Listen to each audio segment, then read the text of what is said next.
Magandang araw sa atin mga kababayan sa Pilipinas at sa ibang bansa. Welcome po kayo sa Munti Natin Channel.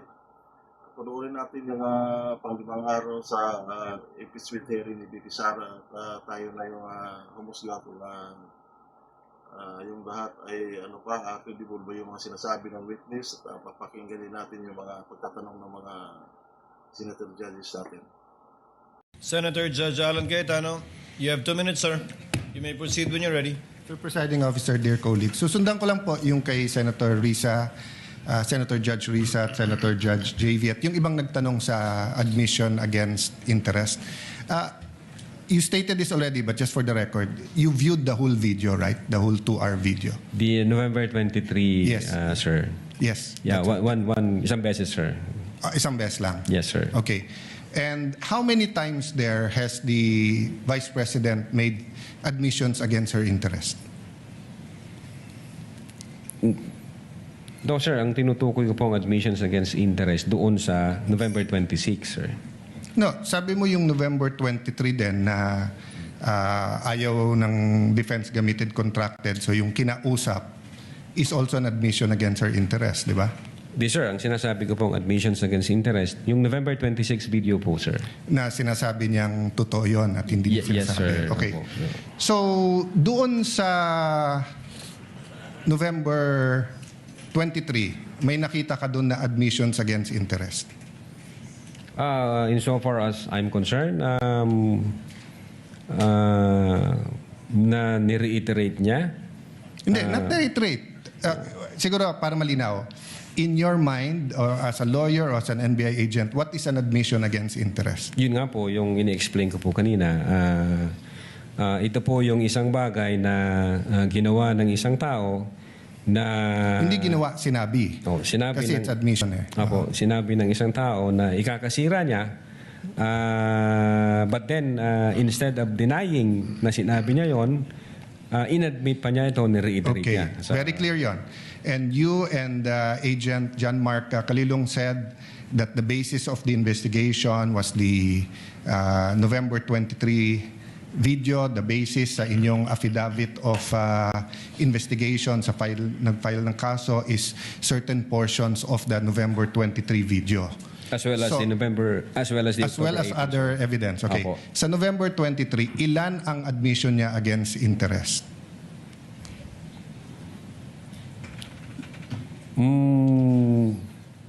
Ang sinasabi ko pong admission against interest, This yung is a new November question. 26. This is a new question. If you evaluated well the November 23 video, is there any circumstance in that video that you believe that the Vice President made admissions against her interest? Plain ho yung utterance niya doon, Your Honor. Yung nakita lang ho namin yung utterances niya. Insofar as I'm concerned, yung admission against interest nangyari nung November 26. Mr. Witness, sagutin niyo na lang ako.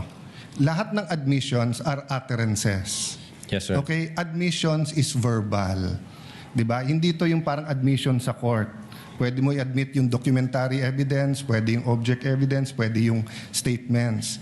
When we talk about admissions against interest, especially in context of what we're talking about, may statement na laban sa interest niya. Yes, sir. So tinatanong ko, dun sa buong video, meron ka bang nakita? Wala.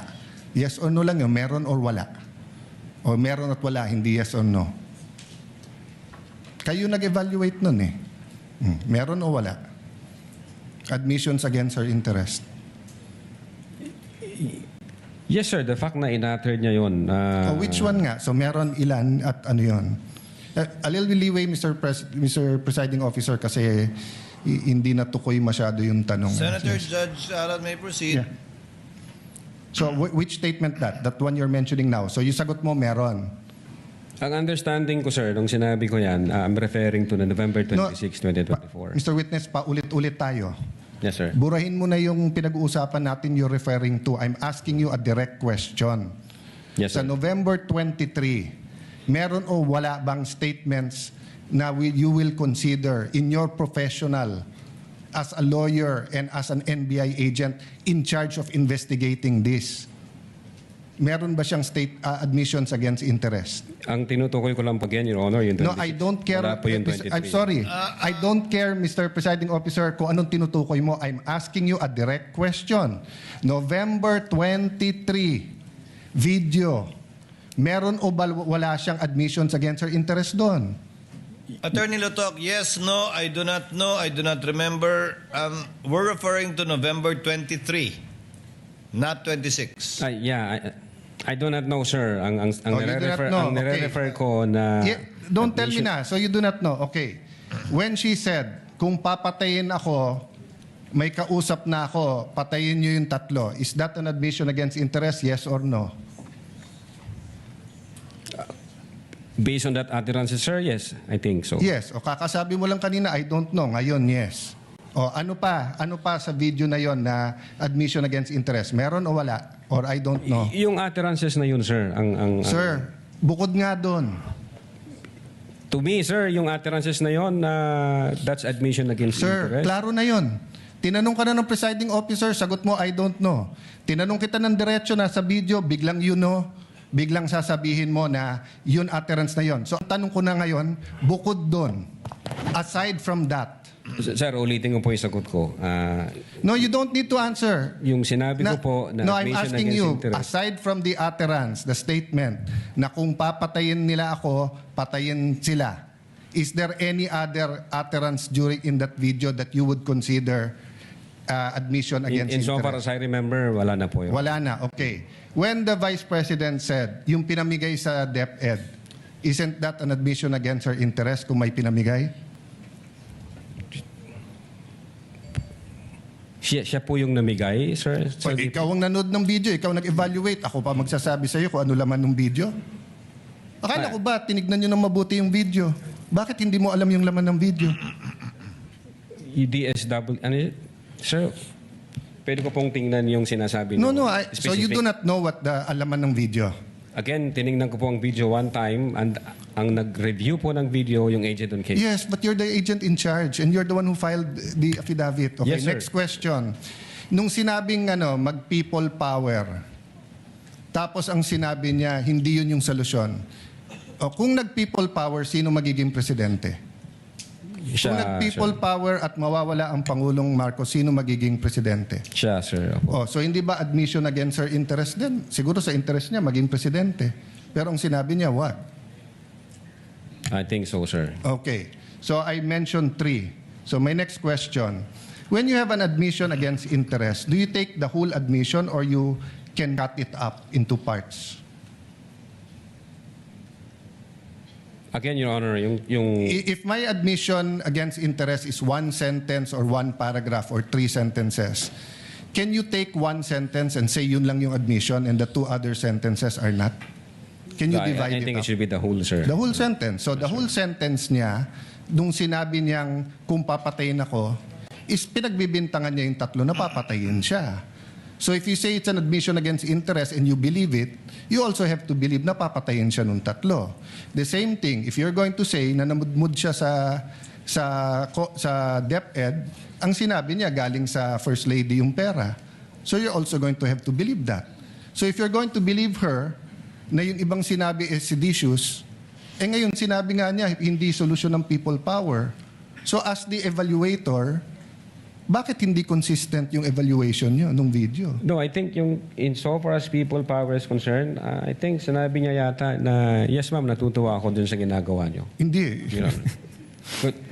Pwede ko pong ulitin. Your Honor. Let the record speak for itself. It's on Yes, Your page 26.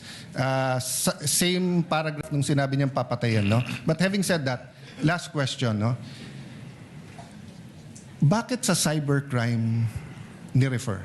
Ba't hindi sa anti-terrorism or sinabi mo meron intel group? Bakit sa cybercrime? Your Honor, my cyber aspect po kasi yung violation. Okay. What are the aspects of the alleged threat? One is the cybercrime grave threat. The other one is a possible assassination threat, right? No, Your Honor. Yung sinasabi kong my cyber aspect, the utterances was made through Through cyber. And by- the utterance, in accordance with you, constitute grave threat. Yes, sir. But if she meant it, and if it is true, and if it is accurate, it's also an assassination plot, isn't it? Kung totoo yung utterance niya, napapapatay kita, may kausap na ako, hindi ba assassination plot yun? Maybe, sir, yes. No, hindi maybe. NBI kayo nag-aano eh.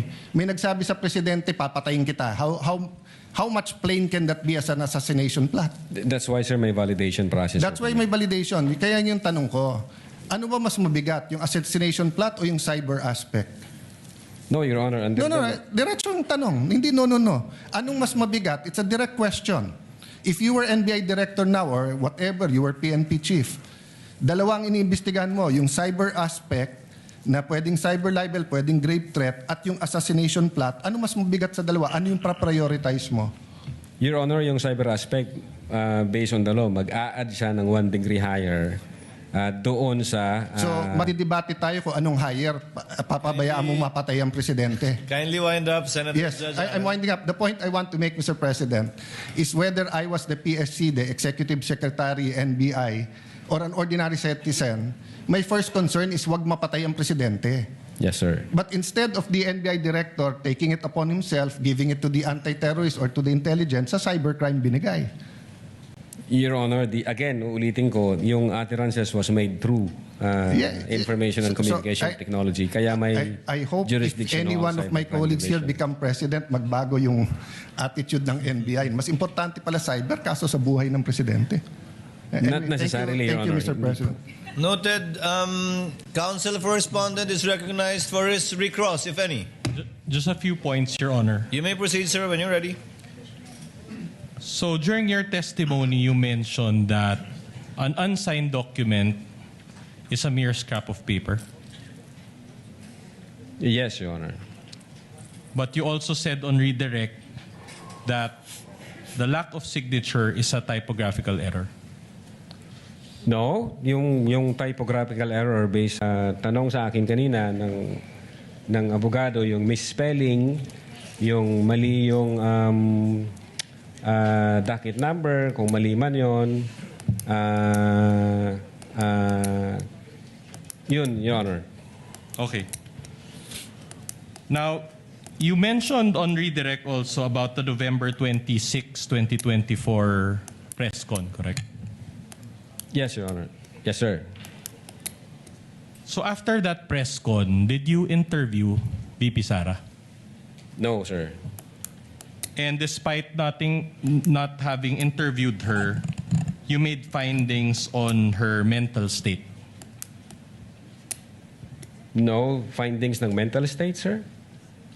What do you mean by that? So my question is, despite not having the chance to interview VP Sara, nevertheless, you included in your investigation or findings about her mental state. Based on the series of events, Your Honor, as I have said, state of mind can be shown through the overt acts, Your Honor. Okay. So you were also asked about persistence, correct? Yes, sir. All right. Now, the subject video was on November 23, 2024, correct? Yes, sir. But to demonstrate persistence, you referred to a press con on October 18, 2024. No, sir. To demonstrate persistence, yung nature ng utterances niya, ulitin ko, sir, in-explain ko muna, the nature of instruction was persistent because of the fact na ang sabi niya, huwag kang tumigil hanggat hindi mo sila mapapatay. And then, i-reiterate niya to noong November 26. Now, as to consistency, patterns, at persistence, pagdating sa galit niya sa presidente, yung October 18, may kinalaman kasi ang unang sinabi niya doon, walang kinukonsidera kong number 1 hanggang number 2 lang yung Pilipinas na to.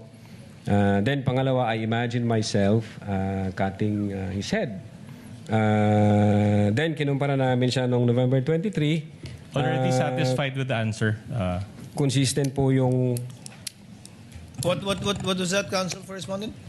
We are already satisfied. No need to I elaborate. think already answered, yes. All Like, All right. Last two questions.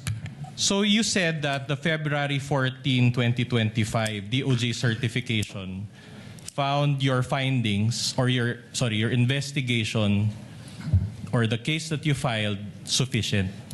based on the certification, the DOJ stated that you have complied all the elements of the crime charge, sir. All right. So this DOJ evaluation, does this amount to a final verdict of guilt or innocence by VP Your Sara? Honor, ang maliwanag ho doon, for purposes of preliminary investigation. Wala akong sinabing na final verdict, Your All Honor. right.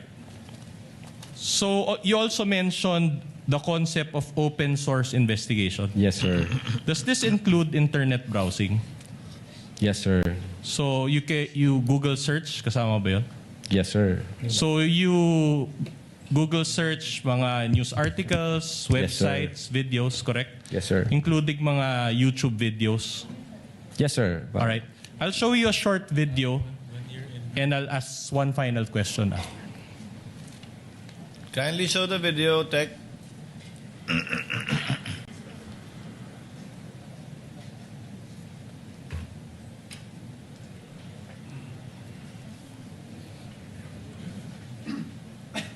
Worry ko lang is yung mga anak ko dahil hindi talaga yan sila sanay na wala ako. Nasanay kasi sila, lumaki kasi sila na katabi ko yan sila sa tulog. Yan yung worry ko, yung aking mga anak. Dahil nawalan sila ng nanay. Yan yung hindi ko kasi magawa remotely, yung pagiging nanay. Pero yung trabaho dito at trabaho dyan sa Pilipinas, kung saan man ako, ay magawa ko siya remotely. So in the course of your open source investigation, did you encounter this video? Hindi ko po na-encounter yan, sir. Nothing further, Your Honors. Before we let go of the witness, the presiding officer just has a few points. Number one, to clarify, Attorney Lotok, Yes sa po. pagtatanong po ni Senate President Wen Gatchalian kanina, sabi niyo po, maliban sa mga salitang binanggit o sinambit ng ikalawang Pangulo na may nakausap na siya, nagagawa ng kanyang kautosang patayin, di umano, ang tatlong opisyal ng bansa, wala po kayong hawak na ibang ebidensyang may kinausap na nga siya. Insofar as the Cybercrime Division is concerned, sir, opo. Pangalawa po, sabi niyo po, sa ilang katanungan pinukul sa inyo, na hindi nyo alam kung totoo o hindi ang ilang mga sinabi ng ikalawang Pangulo. Sa video na napanood po ninyo ng isang beses, yun mahigit 2 oras, sa kabuuan po, totoo po yun. Ang kaya nyo lang pong sabihin na sinabi niya yon, pero kung totoo man yun o hindi, wala po kayo sa lugar sabihin na totoo nga ba lahat ng mga sinabi niya. Well, una, since Vice Presidente siya at base doon sa circumstansya na galit siya at nagbabato siya ng mga pagmumura, we believe na totoo yung mga sinasabi niya, Your Honor. And as an advisement perhaps to the senator judges and the public as well, an admission against interest, as mentioned in the rules, is nothing really special. An admission against interest under the rules is simply an exception to the hearsay rule, where a person who is about to die or is unavailable to testify, his statements against his or her interest may be admitted, testified to by another person, not the weight we seem to be giving admission against interest na parang umami na dahil labag sa interest niya yun. The rules are specific and the purpose also is specific. It is an exception to the hearsay rule. If there are no other points or questions to be raised by any of the senator judges, Attorney, talagang photo finish. Senator Judge Padilla is recognized for his intervention. Pwede po bang magtanong You have 2 minutes, sir. Yes, of course, sir. Opo. Kanina po nabanggit kanina ng isang senador na meron pong 2 kaso sa panahon ni Pangulong Rodrigo Roa Duterte na inimbestigahan niyo po, isang 150 million, tsaka ano po yung isa? Ang naalala ko, Your Honor, yung kay Mas yata, yung sa... Hindi ho ako may hawak noon, Your Honor, hindi ho ang Cybercrime Division. I think ibang unit ang nanghuli, although ang Cybercrime Division yata yung nag-file. Pero hindi ho ako may hawak. Hindi po panahon niyo. Pero ano pong nangyari doon? Na-dismiss po ba yun? Ang alam ko na-dismiss yata, sir. Nagsagawa din po ba sila ng masusing investigasyon? Hindi ko po masasagot, hindi ho ako nag-imbestiga, Your Honor. wala po kayong nabalitaan kung gumawa din sila ng masusing investigasyon? Again, Your Honor, kung ibang unit ho ang nagsagawa noon, wala po akong personal knowledge. Opo, opo. Kasi po doon malinaw na mayroong involved na pera. Kasi alam niyo, matagal din po ako nakulong. 3 taon din po ako sa kulungan. Marami po ako nakasama dyan na mga hired killers. Katunayan, pati po hindi hired killers, nakasama ko din po dyan. Sila Tihangki. Katunayan, excuse po sa aking seatmate. Madami po talaga. Pag usapin po kasi ng pera, talagang may threat. Pero sa tingin po ba nyo yung mga nangyari nung November 23, birthday ko pa po yun. Opo. Sa tingin nyo po ba, walang involved na kahit anong pera dito? Walang kahit anong threat pa rin po ba yon sa palagay ninyo? Kasi ang hired killer, pera-pera po yan, ha? Based on our findings, grave threats, Your Honor, and inciting to sedition. Meron po ba, inciting, okay. Maganda pong pag-usapan yan. Doon po ba, pagkatapos po ba nung November 23 na mga sinabi ng ating Vice Presidente, meron po bang ginawa ang ating mga taong bayan para maging inciting for sedition? Nagbunga po ba ito? Your Honor, ulitin ko po yung sagot ko. In the case of People versus Nabong, hindi ho necessary. Pakisagot na lang po kung yes or no, kung meron po bang naganap na pagkilos ang mga tao. Insofar as yung Seditious Act, wala kaming nakita, sir. Wala po, opo. Meron pa pong isang tanong. Doon po ba sa mga naganap na maraming protesta, merong trillion march, merong kung ano-anong march, nakita niyo po ba doon ng Vice Presidente? Yes or no lang po? Saan pong protesta, Your Sa Honor? lahat po ng protesta na ganap, Dilawan, Tinklawan, Duterte, ano man po. But wala akong personal knowledge, sir. Yes or no lang po, nakita niyo po ba doon? Si Vice Presidente, nagsalita po ba siya? Nagbigay po ba siya ng panahon dyan sa mga yan? Insofar as I'm concerned, wala akong nakita, sir. Wala pong nakita. Okay lang po, maraming salamat po. Opo. Thank you, Senator Judge Padilla. Attorney Lutok, you are excused and the court thanks you for your time and cooperation with this impeachment court. Thank you very much, Your Honor. May I ask, good that the Honorable Defensor is standing up. Tomorrow, the subpoena for Attorney Lopez is only for today and tomorrow. The subpoena thus far, yesterday rather, and today. The subpoena for Captain Bello is for, no subpoena, but she is scheduled to testify tomorrow. So what is your pleasure, Honorable Defensor? Your Honors, before we proceed any further, the prosecution respectfully requests for a 5-minute recess. Just 5 minutes, Your Honor. You can do your thing, Honorable Defensor, while I recognize Senator Judge, with the permission of Senator Judge Cayetano, of course. Maybe they can. Can they do their thing? Yes, I was going to suggest that. I have a question about tomorrow. Maybe the defense can do their huddle while I ask Yes, this exactly the question. point. Exactly the The point. question naman is, Senator Cayetano, Alan is recognized. thank you, Mr. Presiding Officer, Mr. Senate President.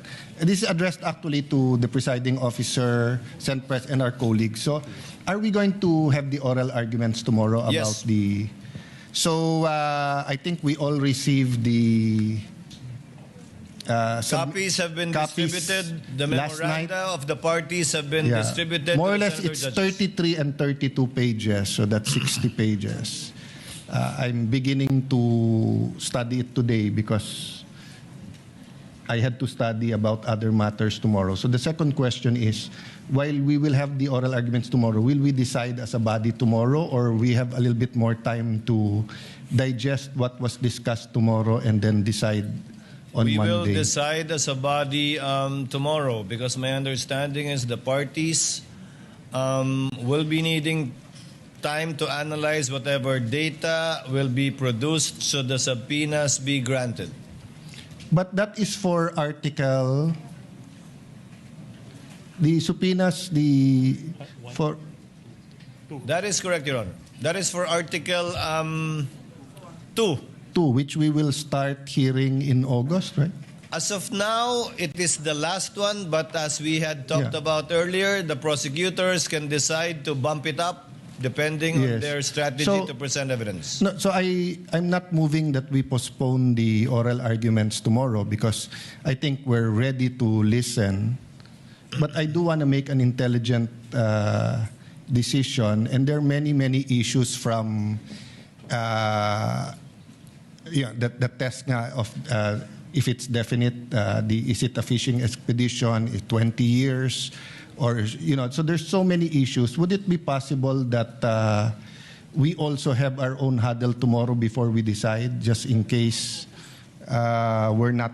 I mean, if everyone's ready to decide tomorrow, who am I to stop the decision? But I just don't want to make a mistake in deciding at medyo makapal tong... assuming we read it once tonight, maybe once tomorrow. The presiding officer yields to the Senate President with respect to the calling of a caucus tomorrow and what time. Para siya magpakain, hindi ako. Yeah. Well, let me leave it to the presiding officer and Senate President. My proposal is after the oral arguments and after all the senator judges have asked their questions, just so that we have one more night or one weekend to go through it and to... If we're not going to vote on it and we have a consensus, then no problem. And there's a precedent because we did this during the time of the late Senate President Enrile when it came to issues that were of utmost importance that could decide the impeachment trial results one way or the other, but that do have implications in terms of precedents, especially ito pinag-uusapan natin AMLA at saka BIR. The Senate President is recognized to respond. I share the same feeling with Senator Judge Alan Cayetano. I started reading both memos, and indeed it's quite lengthy and complicated, and we need to also consult our legal teams. So may I propose, Mr. Presiding Officer, to have a caucus tomorrow at 10 a.m. So that we can thoroughly discuss this. After. Mr. Senate President, I mean, I really thank you that twice already during impeachment, without talking, we have the same wavelength.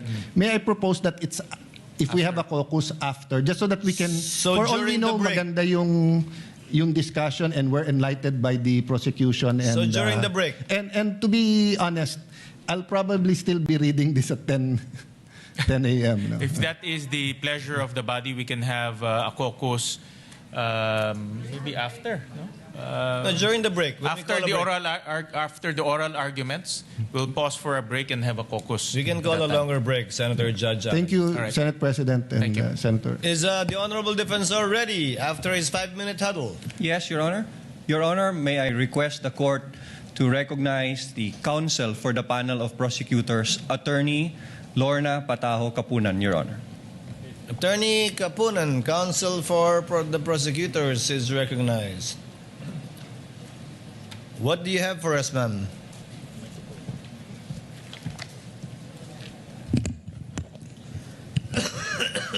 Magandang gabi po sa inyong lahat. Attorney Lorna Pataho Kapunan, counsel for the prosecutors, under the control and supervision of the House Panel of Prosecutors. If I may, Your Honors. Please proceed. I can see Senator Panfilo Lacson coming in at narinig ko po yung kanyang interview nung sinabi po niya na baka magkaapo na tayo dito at magkaroon na ng national bird, hindi pa tapos ang impeachment trial na to. We have seen, this is, Ma'am, you said national bird.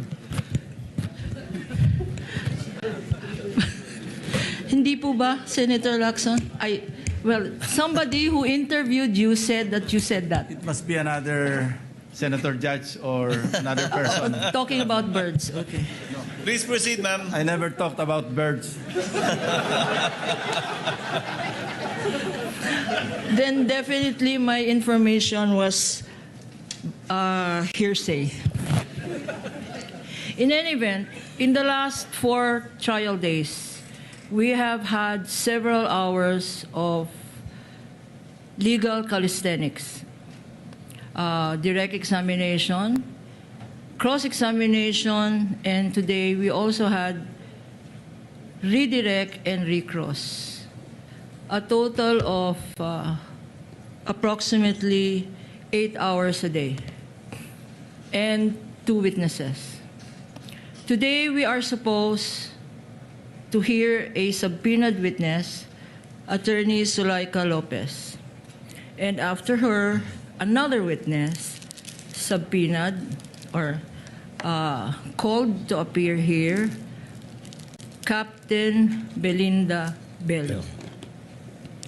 After hearing the 2 competent and credible witnesses, not expert witness, but through their credentials showed that they were competent to testify on the matters that they were asked to authenticate.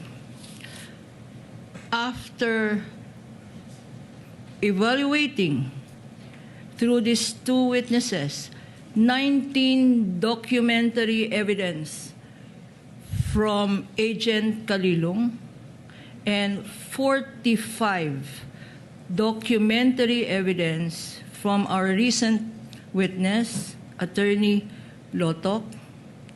And after the very clarificatory and probing questions of our senator judges, after evaluation, and not only during this 5-minute huddle,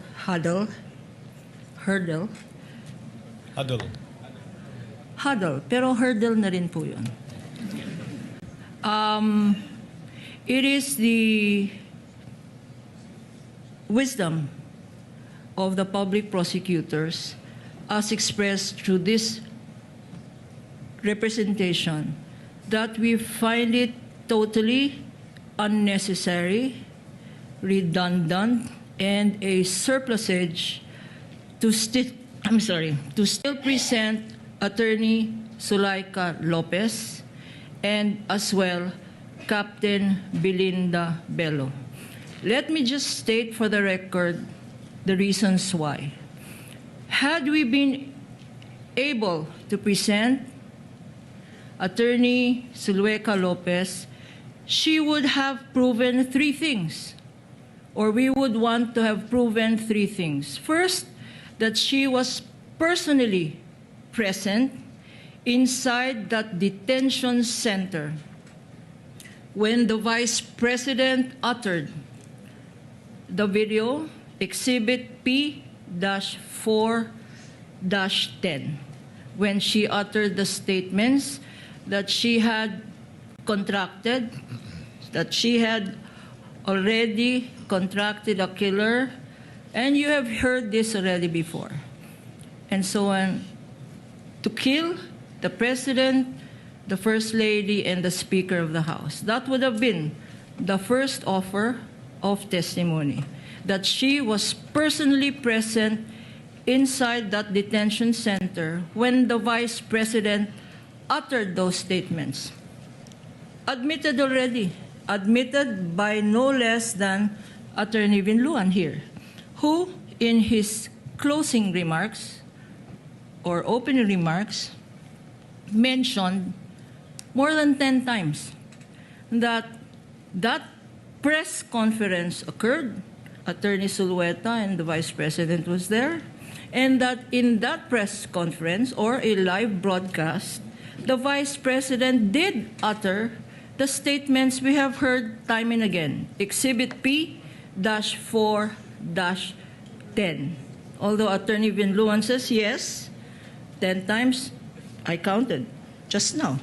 I counted that the admission there as to the utterance was made 10 times. Although Attorney Vinluan did say that it is a matter of interpretation, he says that the Vice President, did not act as Vice President when she made those utterances. He attempted to give a humane picture to the Vice President that she had reacted as mother, sister, brother? No. And that she was not reacting in her capacity as Vice President. But in that statement that Attorney Binluan mentioned, there was admission as to the utterances being made more than 10 times. He said, our interpretation is wrong, but again, that is left to the discretion of this court.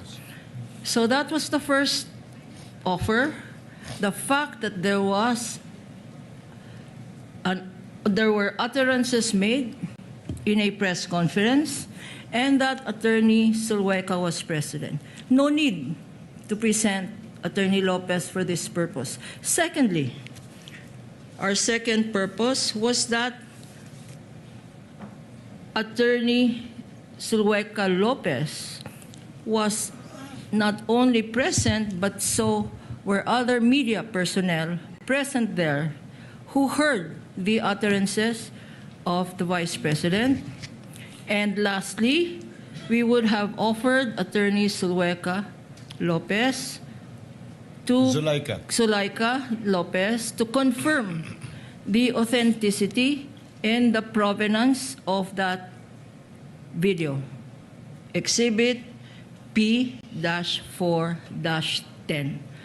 Totally unnecessary because, why?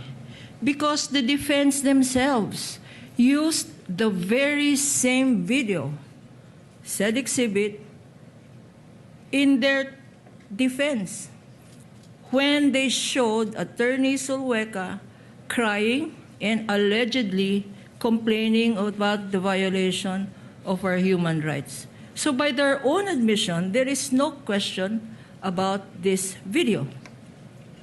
And so it is our contention, and we hereby manifest that with these admissions on file, and thank you to the senator judges for the clarificatory questions propounded.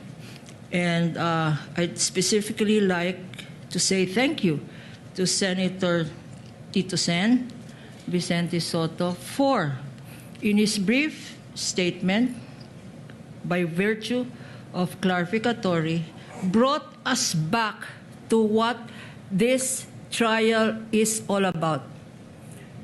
We are not a criminal court, and much time has been spent. Is there grave threats? Is there inciting to sedition? All of this is relevant. But in the context of, is it by doing these grave threats and by inciting to sedition, does it make the Vice President a violator of the Constitution? Does it make her a violator of her solemn oath of office? Is this a high crime? Is this betrayal of public trust? That is what this impeachment is all about. It is not what Attorney Binluan says. If it is grave threats, by all means, we admit. Prison correctional, 6 months to 6 years. And that's a fine of 2,000 pesos. If it is sedition, the same. MTC should be trying these crimes, or the RTC. But that's not what this is all about. Attorney Gapunan, with your indulgence, kindly last sentence. Take up the matter of the presentation of witnesses. Correct. Because that is the subject at hand. So going back to that going back to why we are making this manifestation, we have said, and I have said on behalf of the public prosecutors, Your Honors, that we will no longer be presenting Attorney Zulueta and Zulaika Lopez. And, Your Honors, in addition, because the testimony of Captain Belinda Bello is merely corroborative. She would have been presented only to corroborate the fact that there was a transfer order made in the detention center and that that transfer order had been the subject of the video or press conference of November 23, 2024. And so, Your Honors, we are also no longer going to call as a witness Captain Belinda Bello. With that, Your Honor, I think the reminder of Senator Lacson that the accused, that the respondent is entitled to a speedy trial. Prosecution, the prosecutors would want this to be a reminder to all. We are doing our part. We have reduced trial dates by lessening our presentation on this article by 2 witnesses, Your Honor. And therefore, we would also request that the same be also a reminder to the defense counsels or the counsels for the defense. Your Honor, please, in my 48 years of practice as a private lawyer, and I'm grateful for this chance, I have learned 2 things in litigation. The first thing I have learned is, first, learn when to present and not to present a witness, and second, learn when to stop.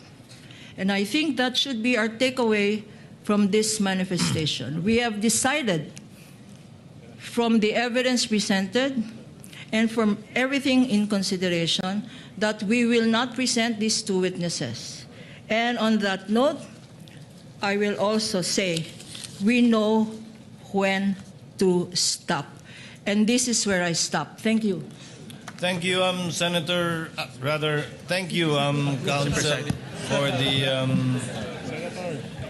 Comment. Mr. Presiding Officer. madaling malito kasi sa sinabi ni Ma'am Lorna. Just a quick reply, Mr. Presiding Officer. Yes, Senate President Gatchalian is recognized. First of all, let me thank the prosecution for foregoing the 2 other witnesses that is supposed to be presented this week. I was actually talking to our presiding officer earlier on, and I was just computing the number of witnesses. Based on our pre-trial order, the prosecution will present 57 witnesses. The respondent will present 45 witnesses. That's a total of 102 witnesses. At the rate we are going, of 2 days per witness, we will finish in 17 months. That's a year and a half, or a year and 5 months to be exact. So any chance of shortening the proceedings will be highly appreciated. Thank you.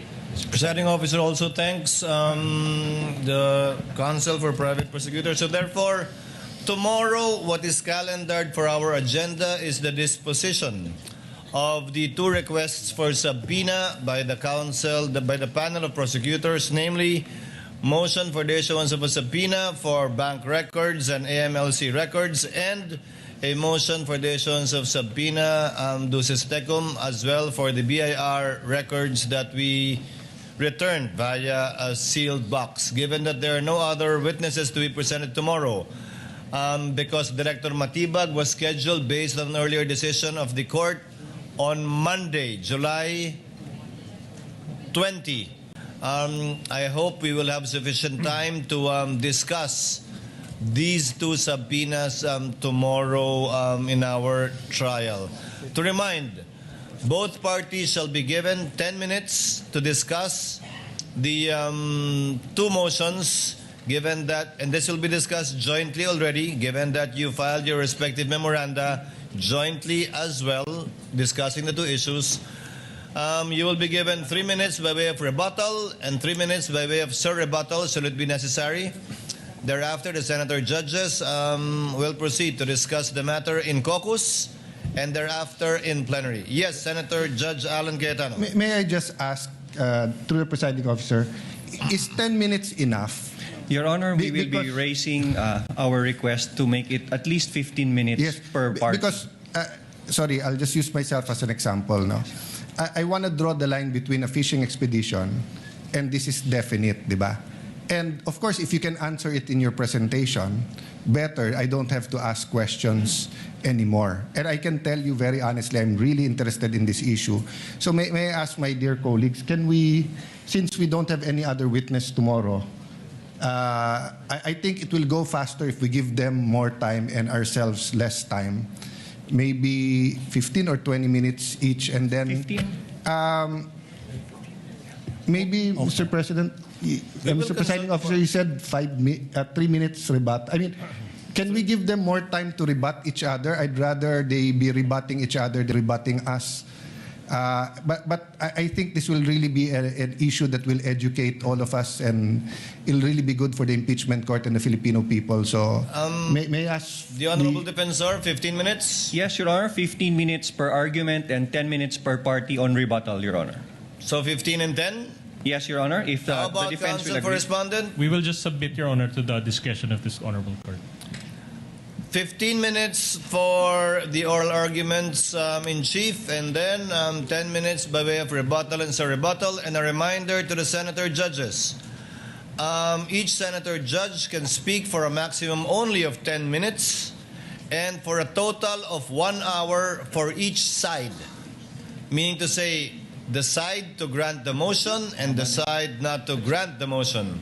So kindly discuss also among yourselves to make use of the time with respect to taking up and tackling your position if you are for or against the motion, so that the period of time will be maximized. Senator Judge Soto is recognized. Yes, sir. Did I hear you right, Mr. Presiding Officer, that you're going to allow us each 10 minutes?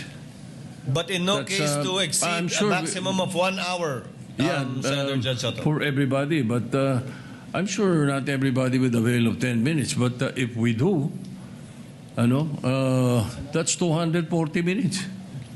Again, to reiterate, Senator Judge Soto, a total of 1 hour for each side. But a maximum of 10 minutes per Senator Judge each time they stand to speak. So it will be a maximum of 2 hours for this interlocutory issue of the motion for subpoena. Yes, Senator Judge Allen. with the permission of former Senate President Soto, let me clarify. 2 minutes to ask clarificatory question. You're referring to the 10 minutes, 1 hour, when there's a motion already. Yes. So that assumes, dear Senator Judges, that we don't have a consensus after the caucus, and then we're going to debate it. Yeah, yes, that's why it won't last that long. I mean, assuming we all have questions na 2 minutes, so it's 48 minutes, If give I or may take. correct, Senator Then the 10 minutes and 1 hour is if we have a debate whether or not to grant. If I may it, correct, diba? Senator Judge Allen, the 2 minutes, if at all, applies to evidentiary issues and questions that we can throw to either party or the witness. But in this case, after an elongated oral presentation by both sides, both in chief and on rebuttal, we should just listen and then go into caucus and decide if we can agree. If not, Yes. then we go out and And- debate for a maximum of 2 hours, 1 hour on Agree. each side. Each side, but those are different subpoenas, different for the BIR and the As I said, AMLA. Senator Judge Allen. To your point, former Senate President Soto, that's times 2 pa. No. Senator Judge Allen, as I said earlier, since the memoranda was submitted by the parties jointly on these twin motions, we will be deciding on it jointly as well. But would it be possible that we all agree, let's say, on the AMLA but not agree on the BIR, or vice versa, or we both agree on both? Because there are different laws governing AMLA and BIR. Anyway, that's why we'll have a caucus. Yes, so may I suggest, Mr. Presiding Officer, and of course, my esteemed colleague, may I suggest that we decide on how long each senator would be given after we caucus? Yes. Instead of setting it now. Let's set the prosecution and the defense and and then go into caucus, and then we decide in caucus how long will we be giving each member if we so decide to still debate here instead of getting into a consensus in the caucus. Senator Judge Soto, I completely agree. However, the presiding officer was merely citing what's written in our rules right now. We can, of course, change it by agreeing amongst ourselves to lower it or increase it. Hopefully not in the direction of increasing it. Hopefully after the caucus, we will have a win-cheese solution. Thank you, Senator Judge Alan. Any other points? Senator Judge Pangilinan is recognized. Very quickly, Mr. President, this is pertains to an earlier manifestation. I beg the indulgence of our colleagues because it took me some time to retrieve the file. This is reference to my earlier interpellation with the witness on the matter of the case of People versus Mas. Earlier, it was manifested that this was an inciting to sedition case, which was dismissed by the regional trial court. Just for the record, it was dismissed by the regional trial court, not on the merits. It was dismissed by the Olongapo court because on June 24, by Judge Richard Paradesa of the Olongapo Regional Trial Court, because it was an unlawful arrest. In other words, Mr. Mas was arrested unlawfully, and therefore the regional trial court had no jurisdiction, and so the motion to quash was dismissed, was granted rather, and the case was dismissed. In other words, it was not dismissed on the merits. For the record, Mr. President.